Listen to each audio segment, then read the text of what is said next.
You got into the safety business because you wanted to protect people, but somewhere along the way, the job started controlling your time, your schedule, your priorities, even your income potential. What if the expertise you've built over the years in the field can give you something more? More freedom, more control, more ownership of your future. I'm Sheldon Primus, the author of 7 Steps to Starting a Profitable Safety Consulting Business and the host of the Safety Consultant Podcast, with more than 350 episodes helping safety professionals become consultants and grow their career. Consulting changed my life. In fact, I'm a full-time RVer, and one consulting contract paid for my home I live in today. Now, I help safety professionals build their own consulting practice through bi-weekly coaching calls, accountability, and personal guidance. But this program isn't for everyone. Start with the Consultant Readiness Audit at sheldon.coach. What if everything we thought we knew about safety was just interference? From the host of the Rated R Safety Show and the founder of Safety FM comes the complete Signal Transmission Trilogy, now available in one powerful edition. Safety, in my opinion, the book that started the conversation. Safety Mutation, where the boundaries of culture, systems, and belief begin to break. And now, Safety Transmission, the final piece of the signal. For the first time, all 3 books are together in one volume. The Signal Transmission Trilogy, Complete Edition. This isn't just about compliance.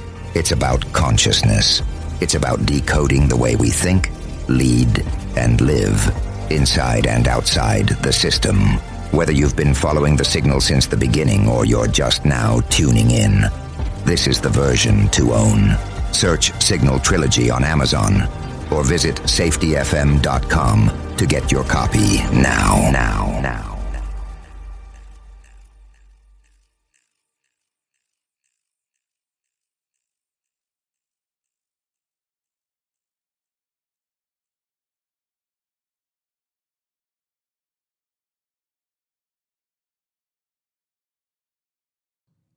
This is Andy. And this is Matt. And you're listening to The Hot Podcast with no name. What a dumb name. It's so stupid.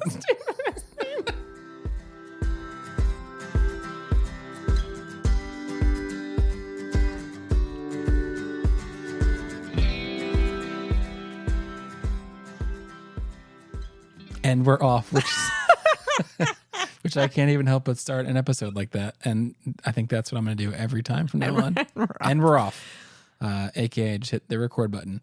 But welcome back. Episode 13. Mm-hmm. Lucky number 13. Because some of us in this room were born on Friday the 13th. Some of us were, and it was not me. It was me. So it's always lucky number 13. Okay. We will start where we always start. Yes. Last episode's homework. No, it's not homework. It is a suggested thing that you could do if you wanted to, if you had time to. That's how I felt about homework in high school as well. So it's homework. So we said the goal of homework, which I'm going to keep naming it that, was to practice being teachable. Yes. And in doing so, we wanted to get, as you like to call it, 3 questions deep. Yes. Into, I mean, in this case, we're just sort of operational learning, but we're being teachable was the message we were using. It was on any subject and any person. And I know you did it because you do it in every conversation, which is definitely not frustrating when you're trying to plan something. But what was your example? What was your homework? I mean, lots of examples, but maybe the ones that are hardest are actually when I do it with my children, which I actually do a lot of operational learning with my children. There's only one that speaks in full sentences, so maybe I should just say child. No, you do it with both. But Penelope is 3.5, and obviously, as you're learning as a child, the mental models that they have of how the world works is often very, very different from how an adult would picture things. And so it becomes really important to understand what she's thinking in order to even begin to address a question that she has or a concern that she has, because I can't even I can't assume that I know even what the actual question is, because oftentimes the words on the surface are not actually what she's picturing. So Yeah. yeah. Because she's a child. Because she's a child. A very young child. A very young child. So she's just, figuring out how things work. And so operationally learning to understand her perspective becomes really helpful in figuring out how to help her, because I have to be able to picture what she's picturing. And we should just reiterate, this is pretty important, that if you came here thinking that operational learning and learning teams are the same thing, they're not. So you're not bringing your children into learning teams, is what you're saying. No, we don't have 5 to 7 people sitting in a room. Yeah, you're not sitting down talking with about their their stuffed shared animals. reality and their stuffed animals. Okay, just to be clear. No, we're just I'm just trying to understand her perspective in order to actually be able to define the problems that she's facing, which means that we're facing, and so that I can use any amount of my resourcing or information to help her. So when'd you do it? Actually, what's the most recent time you did it? Because it happens all the time. So what's a good recent example? Yesterday in the car coming back from her new school, she said that she didn't have any friends at her new school. And it was sad. Really sad. It was really sad. So it's her first week, actually her second week at her new school. And she went from a very small home daycare with 5 or 6 to now she's in a classroom type setting with about 20 kids. Big change. Big change. And she's 3.5. 3.5. Okay. Yep. And so she said, "Mommy, I don't have any friends at my new school." But and she said, "Same." I said, "Welcome to the club." Yeah. But she didn't sound particularly sad when she said it. And so I thought perhaps that my model of what she was saying was different from hers. And so I did some operational learning to figure out what her mental model was. And so I just asked her to teach me what she does when she plays there. And sometimes because she is so young, I do have to give her some options, right? Oftentimes she says, "I don't know," because she's waiting for me to tell her an answer to something. I don't know. So I'll say, "Well, do you play by yourself? Do people come talk to you? Do you go talk to other people? Do you share?" And it gives her a place to start the conversation. And she then told me that she shares. And I said, "Okay, well, when you're sharing with someone, are you playing together? Are you not playing together? What does it mean to share?" And she said, "No, we play together." And then I asked her like the types of things that she plays. And within 3 or 4 questions, it turns out that she says she doesn't have friends because she has too many people to choose from. And that she hasn't decided who she wants to be her friend yet. That's what we call a humble brag. I just have too many people to choose from. I'm too popular and I have the pick of whatever I want. So yeah, life's hard. And there's so many kids to choose from and so many different activities that people have short attention spans. So she'll be playing with someone and then they'll go to do something else. And so she described what that looks like. And so then we helped redefine, what friends were and what it meant to have friends and not have friends. And obviously what I started to talk to her about was vastly different than what I would have talked to her about if I had just left it at "I have no friends," because my mental image of what that means was vastly different than hers. And if you didn't ask, you would just say, "Oh, well, you don't have any friends. Well, why don't you try introducing yourself or going to be more friendly?" And that's, for Penelope, it's that was not the problem. She's too cool. She's too cool for school. Yeah. So that was, and obviously it's a little bit different when you're operationally learning with children than you are with adults, right, in a workplace, because you do have to prompt children a little bit more in order to give them more of a starting place for a conversation. So you have to make some assumptions and some guesses and then have them sort of fill in the blanks for you. But in terms of trying to get a bunch of questions deep and create a shared mental model, all of that piece, at least to me, feels very, very similar. I like it. And just a quick reminder, contrary to what you may have heard in some of your meetings, we're not employing children. So we don't treat them like children. But Right. We are in adult-adult relationships, right? We're not in parent-child relationships. But what's fascinating is even when we're having conversation with children, like actual children in our real lives, we don't have to use the model of the parent and child ego state for those conversations. You can actually talk to the person in adult ego states in order to try to figure out what's happening. Yeah. So that was my homework. That was your homework. Good job. Do I get a grade? This is pass fail, and I'm actually not going to say, but I will send a letter home to your parents. Oh, okay, good. So they'll find out. So we're a couple episodes into the operational learning mini series, which I don't know why it's a mini series, because they're basically just doing a bunch of mini series in a row. I think it's just seasons at this point. I don't know. I don't watch enough TV. So we talked about wanting to do the episode on psychological safety or conditions for candor, or however you like to describe it.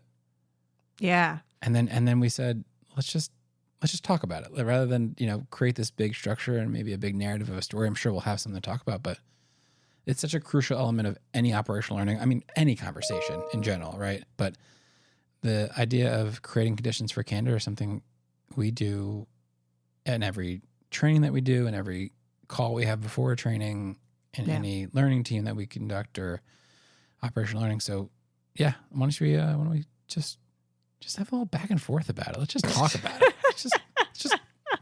Just explain a little bit about it. Here, huh? All right. Well, let's just remind people why we're talking about it, because there's some elements of operational learning that we wanted to cover. One is what we covered last episode, which is this idea of being teachable.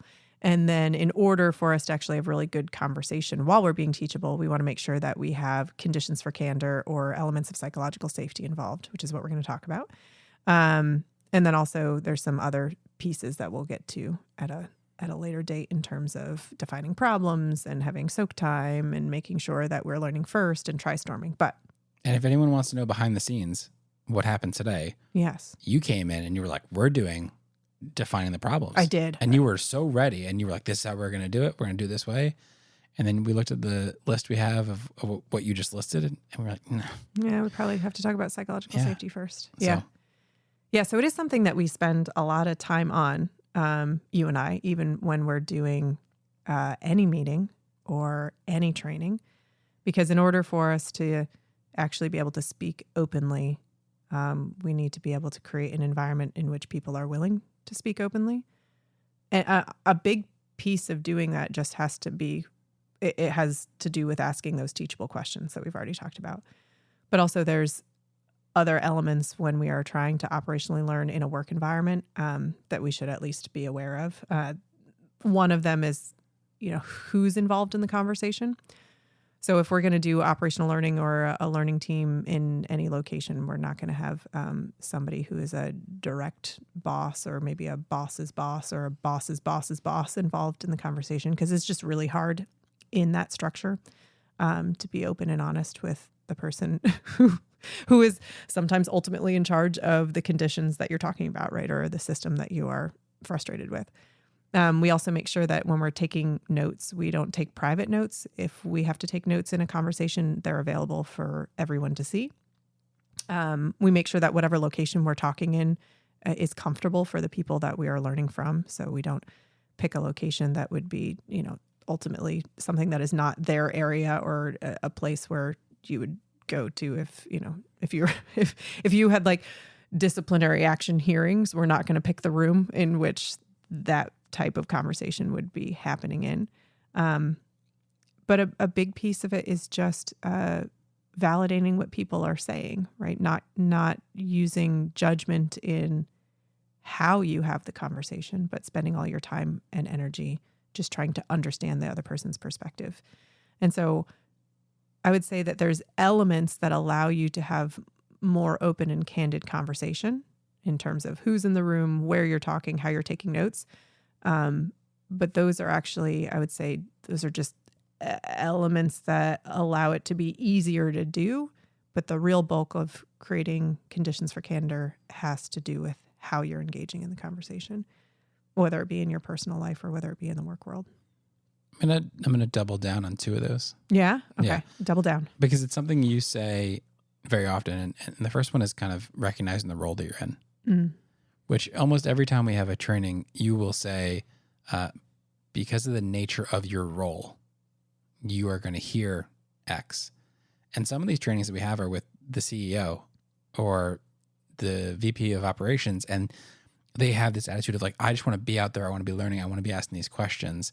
And when I go, I feel like I get really good answers. Like things are going well.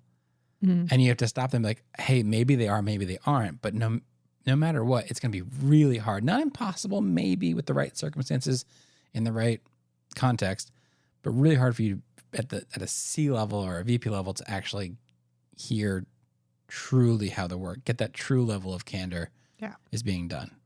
Yeah. We often talk to the folks that are, when they're very high up in a company, that we have to respect the fact that there is an organizational structure, meaning that we have to just make sure we're acknowledging that it is true. And as hard as you try as a senior leader, it is very difficult just because of the nature of your position to allow people to speak to you openly. Now, there are some senior leaders that are incredibly good at it, and we've met them, right? And they come across as extremely down-to-earth, genuine people. But even in those circumstances, people don't want to disappoint them, right? Even when they're encouraging information to be told that it's like, hey, we know things are not working well here, and we would love to hear your perspective and, teach me about your world. Just because of the very nature of their job and their position, it becomes incredibly difficult for those folks to hear the candid truth. Organizations that do this really well, the senior leaders are aware of this, and so they oftentimes will ask someone else to go help gather some information that would allow them to make really, really good decisions. So that was number one. You said your two things that you wanted to double down on? Two things, because I think that you use the word validate. And I think we often, for a long time, would use the word empathize. And I think we actually spent some time reading and talking about this, just why they're different and how they can make a difference in the conversation. Yeah. You want to help people know the difference between them? I mean, empathizing is the equivalent of being able to say, I could put myself in your shoes and understand where you're coming from. And validating is saying that what you're saying and where you're coming from is valid. It is a truth. It is not just something that I can imagine. It is true. And it changes the narrative in the conversation. And we talk about creating conditions for candor, psychological safety. We're talking about validating that what they're telling us is truth. It is what they're going through. And when we say truth, we don't necessarily mean like ultimate truth, right? Or objective truth. It's just that it is that person's truth. Correct. It is right. It is what they're dealing with, which, I mean, honestly, I use with Penelope, with my 3.5-year-old, despite the fact that I would not agree with her truth, right? I wouldn't call it anywhere close to what my truth is, but in terms of being able to understand her position and allowing her to continue to talk more, she'll tell me something like, hey, I can't make friends because there's too many people. And because there's too many people, then I can't make any friends. Now, my brain wants to say, well, that's not true. My brain wants to say, well, if you have more people, you have lots of different opportunities to have friends. But that would be correcting how she's thinking. And in the moment, if I'm trying to operationally learn, that wouldn't be the move to make. Not that I can't teach her other ways of thinking about the world. And obviously you do that as a parent a lot. But if I'm trying to understand her perspective, I would validate it first. Meaning I would say, oh, so because there's so many people, are you saying that it's hard for you to find friends in those people? Right? I would try to understand and validate her perspective all at the same time. Yeah. And it's just, when I hear validate and empathize, I often think about people might consider it almost like I'm checking a box.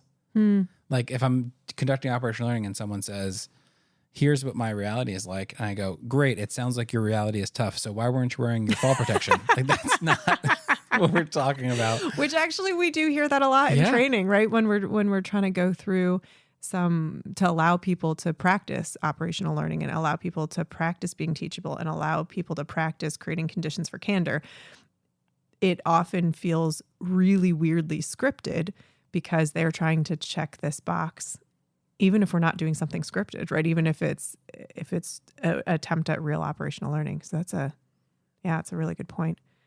Which we may have mentioned this, but I just want you to cover it in 30 seconds. I can't cover anything in 30 seconds. Get to it, which is, why can't we write a script for this? Yeah, so we can't write a script for any piece of the operational learning because we're actually using what the person is teaching us in order to operationally learn, right? So you can't predict what the person is going to say, and therefore you cannot predict what questions you're going to ask. You can decide where you want to start, but that's about as far as you can go with it. Yeah, and so connecting last episodes about being teachable and this one about psychological safety, they really go hand in hand, because without psychological safety, the questions that you ask, regardless of if you're trying to do the right thing, you're going to get probably different answers if you haven't created an environment where someone can be candid. Yeah. So. Yeah. And the space of being candid, it really, although we mentioned some ingredients, right? And we mentioned the role that the person is, a lot of somebody's ability to be candid has to do with how you're receiving the information that they're telling you. And if you receive it with curiosity and an attempt to understand, clarify, and validating what they're saying, you are continuously building somebody's ability to talk to you. Doesn't mean you have to agree with what they're saying. And you're not pretending to agree with what somebody's saying. You're just trying to mirror back their reality to them and accept it enough to be able to understand the thought process. Homework? Yeah, that's, psychological safety and conditioning for candor, whatever term you use, there's a lot of elements to it, but yeah, let's try to practice it. All right. So practicing it, I think that most likely what we want to do is pick anything. Once again, could be personal, could be work related. And you're going to try to be teachable, just like we did last week, except you want to be teachable for long enough that you actually learn information that might not make you feel good. Meaning, if you've really reached a place where people can be candid with you, oftentimes the things that you hear are things you wouldn't normally hear, right? Somebody's either disappointed in something that has happened that you've been involved in, or somebody is upset about something that you might have a hand in creating. And so whether we're talking about in our work world or our personal life, you really reached a place of somebody's ability to be candid when you're a little bit hurt by what you've heard. But then the trick in that moment in time is to just accept that that's the person's reality and realize it's not about you in that moment. It's about understanding them. And it could be scary. We hear stories about, people who create these conditions for candor and, they learn something that they thought was an absolute truth isn't. So an example was, I know that my teams always follow lockout, tagout procedures. And then when they get in these conditions, they create these conditions for candor, they ask these questions, all of a sudden someone's like, yeah, but not on third shift. We don't do that on third. We don't lock out on third shift. So that's going to be really hard to hear. It's going to maybe mess with what your vision of reality is, but that means you've done it properly. And now you know what's actually happening and you know what it takes to get the work done. Yeah. So let's start there. Let's see if we can do that. And then we'll give some quick tips and tricks the next episode. Okay. All right. All right. That's it. Thank you for listening, and we'll see you in a couple weeks.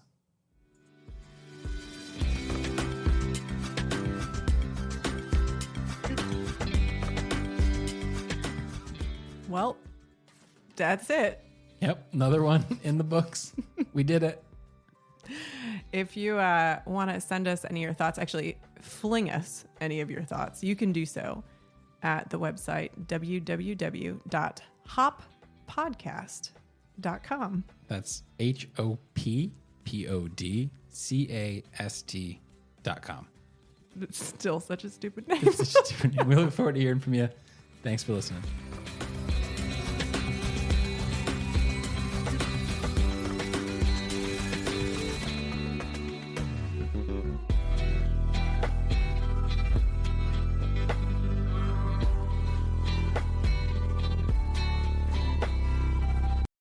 You got into the safety business because you wanted to protect people, but somewhere along the way, the job started controlling your time, your schedule, your priorities, even your income potential.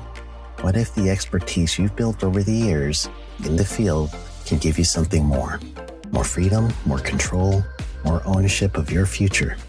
I'm Sheldon Primus, the author of 7 Steps to Starting a Profitable Safety Consulting Business and the host of the Safety Consultant Podcast, with more than 350 episodes helping safety professionals become consultants and grow their career. Consulting changed my life. In fact, I'm a full-time RVer, and one consulting contract paid for my home I live in today. Now, I help safety professionals build their own consulting practice through bi-weekly coaching calls, accountability, and personal guidance. But this program isn't for everyone. Start with the Consultant Readiness Audit at sheldon.coach. What if everything we thought we knew about safety was just interference? From the host of the Rated R Safety Show and the founder of Safety FM comes the complete signal transmission trilogy, now available in one powerful edition. Safety, in my opinion, the book that started the conversation. Safety Mutation, where the boundaries of culture, systems, and belief begin to break. And now, Safety Transmission, the final piece of the signal. For the first time, all 3 books are together in one volume. The Signal Transmission Trilogy, Complete Edition. This isn't just about compliance. It's about consciousness. It's about decoding the way we think, lead, and live, inside and outside the system. Whether you've been following the signal since the beginning or you're just now tuning in, this is the version to own. Search Signal Trilogy on Amazon or visit safetyfm.com to get your copy now.